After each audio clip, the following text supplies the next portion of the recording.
Welcome in Rudra classes. और आज हम डिस्कस करेंगे भोजन यह कहाँ से आता है। जो लेसन अपना चल रहा था 6 क्लास का लेसन नंबर 1, उसमें आज हम टॉपिक पढ़ेंगे जंतु क्या खाते हैं, यानी कि जंतु को भोजन कहाँ से प्राप्त होता है। जंतु भोजन खाते हैं, ठीक है ना, भोजन करते हैं। ये भोजन कहाँ से प्राप्त होता है। देखो जंतु को भोजन कहाँ से प्राप्त होता है, ये हम पहले भी बता चुके हैं पहले ही वीडियो में कि जंतुओं को भोजन कहाँ से मिलता है, पेड़ पौधों से मिलता है और जंतुओं से मिलता है, ठीक ना, क्योंकि जंतु या तो पेड़ पौधों को खाते हैं या फिर किसी दूसरे जंतुओं को खाते हैं, ठीक है ना। तो लिख लीजिए इसके अंदर कि जंतुओं को भोजन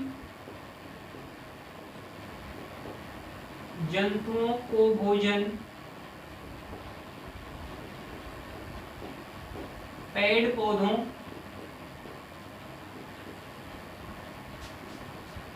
और अन्य जंतुओं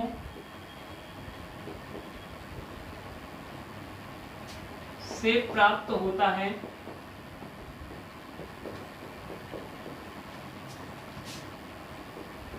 कहां से प्राप्त होता है? जंतुओं को भोजन पेड़ पौधों से और अन्य जंतुओं से प्राप्त होता है, ठीक है ना। अब देखो पेड़ पौधों से प्राप्त होगा और अन्य जंतुओं से भी प्राप्त होगा और भोजन प्राप्त होगा और हम भोजन कर लेंगे। तो भोजन हमें कहां से प्राप्त हो रहा है, किस प्रकार का भोजन हम कर रहे हैं, इस प्रकार से जंतुओं के कितने प्रकार होते हैं। तो लिख लीजिए यहाँ पे पॉइंट कि भोजन ग्रहण के आधार पर, यानी भोजन हमें कहां से मिल रहा है, इस आधार पर जंतुओं के प्रकार देखिए कौन कौन से प्रकार के जंतु होते हैं। मुख्य रूप से 3 प्रकार के जंतु होते हैं। देखिए पहला हम यहाँ पे लिख रहे हैं शाकाहारी। शाकाहारी जंतु किसे कहेंगे, देखिए यानी ऐसे जंतु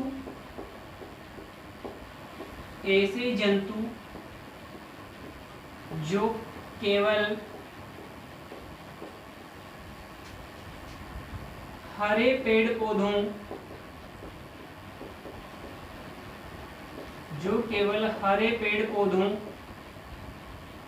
से अपना भोजन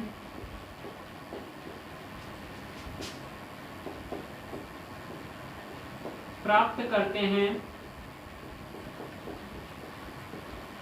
उन्हें हम शाकाहारी कहते हैं।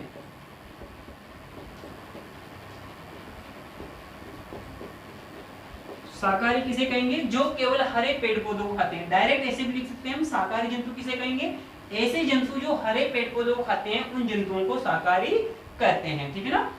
तो यानी कि शाकाहारी जो होते हैं वो किसको खाते हैं, केवल हरे पेड़ पौधों को ही खाते हैं, हरे पेड़ पौधों से ही अपना भोजन ग्रहण करते हैं। तो ऐसे जंतुओं को हम क्या कहेंगे, शाकाहारी कहते हैं। अब यहाँ से पहले आप हम को हटा सकते हैं, उन्हें शाकाहारी कहते हैं, ठीक है ना, क्योंकि हम कह रहे हैं मतलब कहते हैं। ओके चलो, उन्हें शाकाहारी कहते हैं। जैसे शाकाहारी जंतुओं के उदाहरण लिख लीजिए, जैसे कि जो केवल पेड़ पौधों को खाते हैं, शाक को खाते हैं, जैसे गाय, भैंस, बकरी, भेड़, और क्या होता है जैसे ऊंट, ये सभी क्या हैं, खरगोश, ये सभी कैसे जंतु हैं, ऐसे जंतु हैं जो केवल और केवल किसको खाते हैं, पेड़ पौधों को खाते हैं। तो इन जंतुओं को क्या कहेंगे, हम शाकाहारी जंतु कहेंगे, ठीक है ना। आदि ये और भी हो सकते हैं उदाहरण आगे बहुत सारे, ठीक है ना। यानी शाकाहारी जंतु कैसे होते हैं, जो केवल हरे पेड़ पौधों को खाएंगे उनको हम क्या कहेंगे, शाकाहारी जंतु कहेंगे। जैसे ये सभी आ गए, ठीक है ना। इनके अलावा और भी उदाहरण हो सकते हैं। अच्छा, ऐसे जंतु को हम क्या कहेंगे, शाकाहारी कहेंगे, जो केवल पेड़ पौधों को खाते हैं। ऐसे जंतुओं को क्या कहेंगे, जो दूसरे जंतुओं को खाते हैं, ठीक है ना, उनको क्या कहेंगे, जो दूसरे जंतुओं को खाते हैं। तो लिखिए सेकंड पॉइंट, शाकाहारी प्रकार हो गया। दूसरा प्रकार लिखिए मांसाहारी जंतु, ठीक है ना। तो लिख लीजिए ऐसे जंतु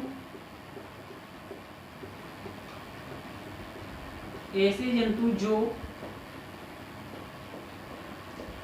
दूसरे जंतुओं को भोजन के रूप में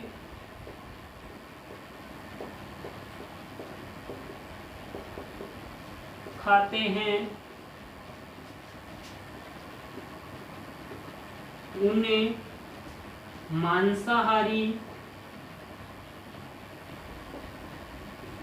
मांसाहारी जंतु कहते हैं।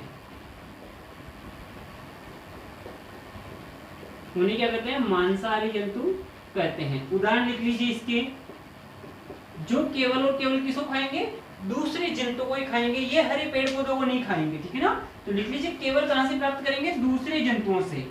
ये पेड़ पौधों को नहीं खाते हैं, ठीक है ना। लिख लीजिए यहाँ पे, ये पेड़ पौधों को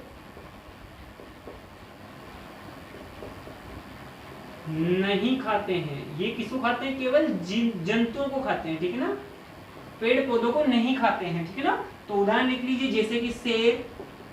अब शेर कभी घास खाता है या नहीं खाता है, ठीक है ना। तो शेर किसको खाएगा? दूसरे जंतुओं को खाएगा, वो शिकार करके, ठीक है ना। तो शेर हो गया, चीता, बाघ, और क्या है? सांप, ठीक है ना। तो ये कुछ उदाहरण हो गए किसके? आदि लिख लीजिए। तो ये अब जंतु कैसे हो गए? मांसाहारी जंतु हो गए, क्योंकि ये केवल किसको खाएंगे? दूसरे जंतुओं को खाएंगे, ये हरे पेड़ पौधों को नहीं खाएंगे, ठीक है ना। तो ये एक दूसरे के अपोजिट हो गए। शाकाहारी जंतु जो केवल हरे पेड़ पौधों को खाते हैं, ये मांस नहीं खाते हैं, ठीक है ना। शाकाहारी जंतु मांस नहीं खाते हैं। मांसाहारी जंतु दूसरे जंतुओं को खाएंगे, यानी कि मांस खाएंगे, ये फिर घास फूस नहीं खाएंगे, ये हरे पेड़ पौधों को नहीं खाएंगे। ओके, अब देखिए ऐसे जंतु को क्या कहेंगे? जो दोनों को खाते हैं, मतलब पेड़ पौधों को भी खाते हैं और मांस भी खाते हैं, यानी दूसरे जंतुओं को भी खाते हैं। तो वो देखिए नेक्स्ट पेज पे लिखिए, उन्हें क्या कहेंगे? तो लिखो, मैं इसको रफ कर देता हूं, फिर लिखते हैं उनको क्या कहेंगे। उनको कहेंगे सर्वाहारी जंतु। क्या कहेंगे उनको? सर्वाहारी, जो सभी को खा लेते हैं। सभी को खाने का मतलब जो पेड़ पौधों को भी खा लेते हो और जो किसको भी खा लेते हो? मांस को भी खा लेते हो, यानी दूसरे जंतु को भी। तो उनको कहते हैं हम सर्वाहारी जंतु। तो लिख लीजिए सर्वाहारी जंतु भी लिख सकते हैं, या फिर सर्वाहारी किसे कहेंगे? लिखिए, ऐसे जंतु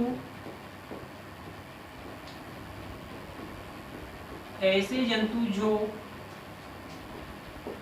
पेड़ पौधों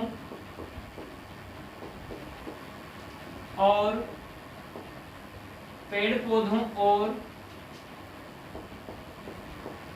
दूसरे जंतुओं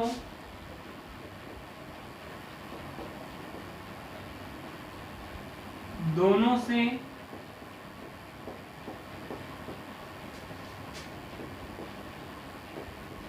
अपना भोजन, या दोनों दूसरे जंतुओं दोनों को, ऐसे लिख लीजिए, दोनों को अपना भोजन बनाते हैं, या अपने भोजन के रूप में, ऐसे लिख लीजिए, अपने भोजन के रूप में ग्रहण करते हैं। ग्रहण करने का मतलब खाते हैं, ग्रहण करते हैं। उन्हें सर्वाहारी जंतु कहते हैं। ओके, सर्वाहारी जंतु कहते हैं।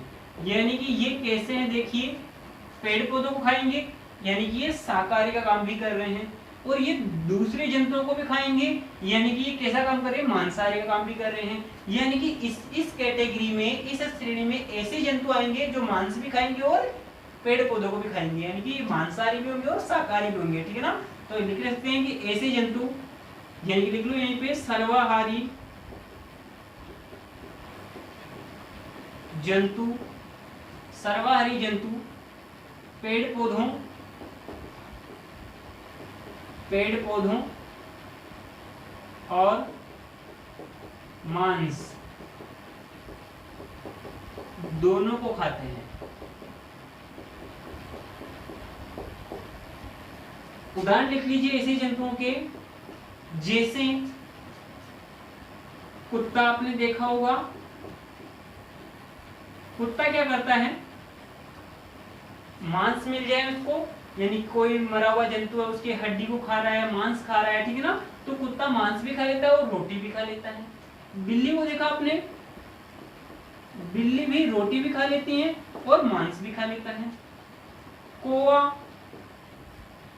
कौवे को देखा आपने, ये रोटी भी खा लेता है और मांस भी खा लेता है। रोटी का मतलब, क्योंकि रोटी कहाँ से मिल रही है, पेड़ पौधों से, गेहूं से बनी हुई है, और गेहूं गेहूं के पौधे से बनता है, पौधे से मिलता है। तो ये ऐसे जंतु हैं जो दोनों को खा रहे हैं। और कुछ मनुष्य, कुछ मानव, कुछ मानव कैसे होते हैं, मानव, कुछ मानव या मनुष्य आदि, ये क्या करते हैं, अपना भोजन किसको बनाते हैं, हरे पेड़ पौधों को और जंतुओं दोनों को। तो उनको हम क्या कहेंगे, सर्वाहारी कहेंगे, जैसे कि कुत्ता, बिल्ली, कौवा, कुछ मानव आदि। ओके, तो इस यहाँ पे हमारा लेसन भी समाप्त होता है, ठीक है ना। और फिर हम नेक्स्ट सेकंड चैप्टर पढ़ेंगे, और ये पहला लेसन अपना यहाँ पे खत्म होता है, ठीक है। ओके, और आपने यदि हमारे चैनल को अभी तक सब्सक्राइब नहीं किया है तो सब्सक्राइब कर लीजिए और बेल आइकन पर प्रेस कीजिए, ताकि हमारी वीडियो की नोटिफिकेशन आपको मिलते रहे। ओके, धन्यवाद।